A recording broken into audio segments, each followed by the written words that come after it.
Hey guys, so I am here today to show you how to make these DIY Tsum Tsum or Tsum Tsum, however you pronounce it, Mickey ears. So for these ears, I'm going to show you how I made the ones for me.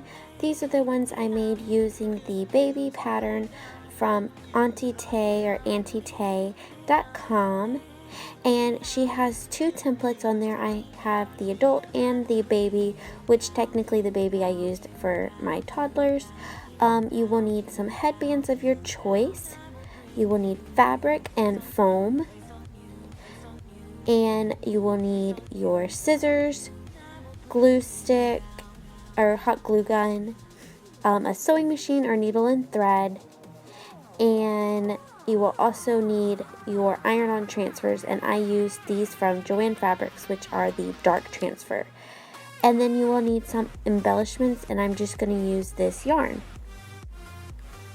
So to get started, you are going to lay out your fabric and trace out the template, and you will cut 2 for the front and 2 for the back, so just depending on what pattern you're going to do. And for mine, I went ahead and cut out the 2 pieces of front and back for both sides. And then now you're going to take them and also cut out your foam pieces. It's just kind of easier to have everything all prepped for you.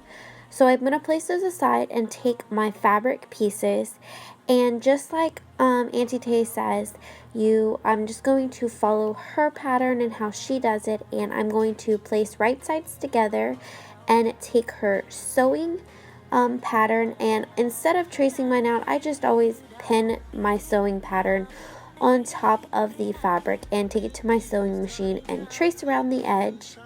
And then once you have done that, it is time to flip them right sides out. And I just kind of run my finger around the inside of the ears just to kind of poke out and make sure all of the seams are pressed out. And then you're going to take your foam, and I just roll it so it's easier to place inside of the fabric, and just kind of open it up once it's inside and kind of adjust it so it fits in there perfectly.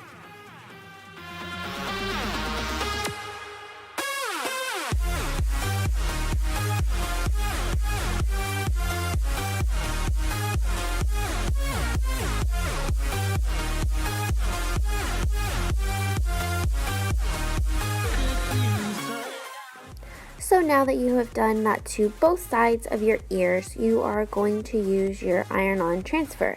And I designed this image online. I just looked up 4 pictures and kind of just thought of how I wanted to do it. And you're going to cut out your image on these dark transfer papers. According to my instructions on there, you do not have to mirror the image. And I just kind of took the images and cut them out and kind of place them around on the ears to get an idea of where I wanted everything to lay out. And then with these being the dark transfer, they have a backing on it, which you peel off ahead of time. And you peel the backing off, and you will then place them on, and then there's a special cover paper that you use and place your iron on and iron over on top of it. And then that has your image already attached to it.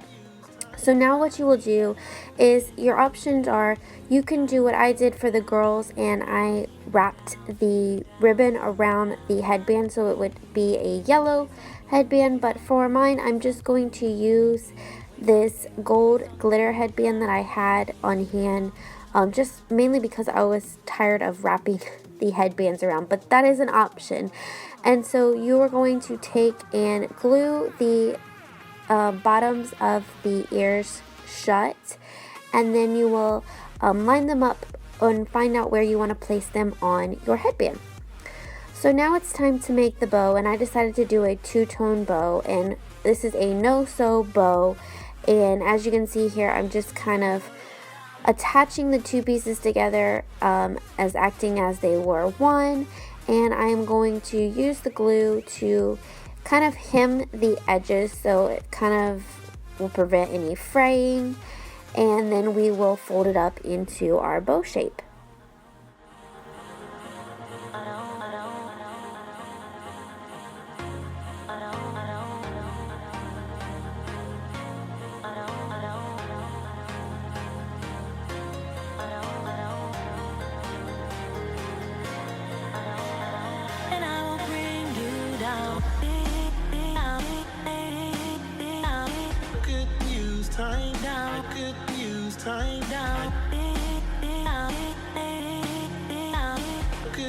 time down, and I will bring you down, you down, you down, you down, you down, you down, you down. And I will bring you, waste on you, waste on you, waste on you, waste on you, waste on you. And I will bring you down, down, down.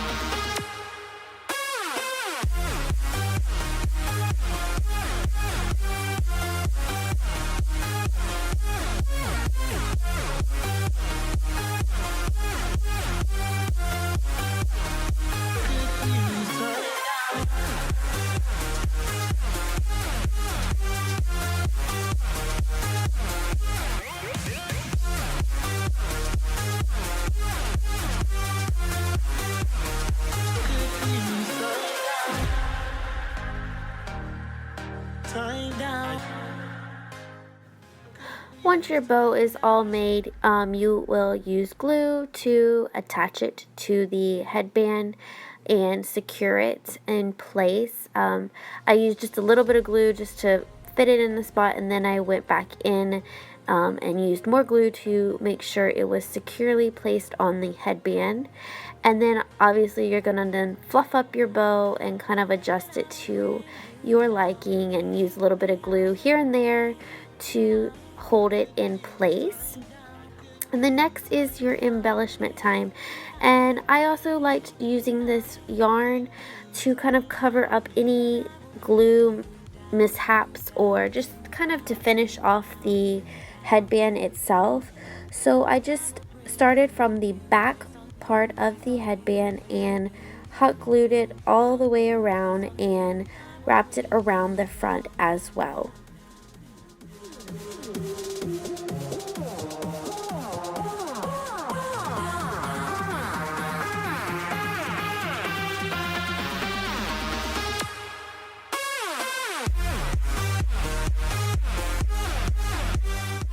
So once you get around the front, kind of make it go around the bow, adjust it to how you like. This is all up to you.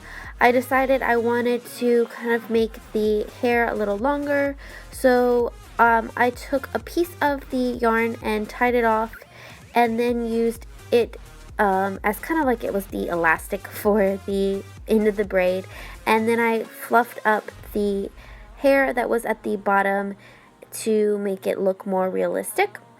And that is your finished headband, and these can be made with different characters. I just decided to go with Rapunzel because it was perfect for the girls' Easter baskets, because that's what our theme was this year. And I hope you guys enjoy this. If you'd like to see more videos like that, leave a comment down below, and don't forget to thumbs up and subscribe. Thanks guys for watching. Bye. Time down, and I will bring you down.